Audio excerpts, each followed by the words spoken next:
मला आज मस्त चमचमीत हॉटेलचीच भाजी घरी आणली बरं का.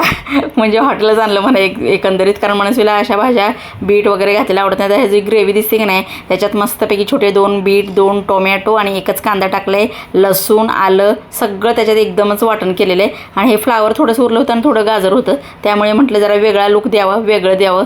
जी साधी मुलगी असते की नाही त्याला कसं आपण मेकअप केलं की किती छान दिसते, त्याप्रमाणे हे भाजी केली आहे बरं का मी. आणि मनस्वीला काही माहीत नाही आहे, मनस्वीला असा मसाला जरी दिसला ना तरी ती खाते, आतल्या भाज्या खात नाही. मग इथे मस्तपैकी फोडणी दिलेले जिरे, काळी मिरी, थोडे लवंग, जे खडे मसाले असतात ना ते टाकायचं, म्हणजे कसा सुगंध छान येतो.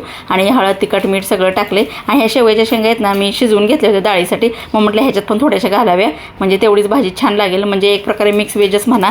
छानपैकी असं हिरवीगार कोथिंबीर टाकल्यानंतर ना एक वेगळाच लुक आला आहे बरं का. एकच नंबर लागते. तुम्ही चपातीसोबत खावा किंवा अशा गरम गरम भातासोबत गरम गरम भाजी खावा, एवढी छान टेस्ट झाली की नाही. नक्की तुम्ही करून बघा. आणि कसा वाटला व्हिडिओ आवडल्यास सबस्क्राईब नक्की करा.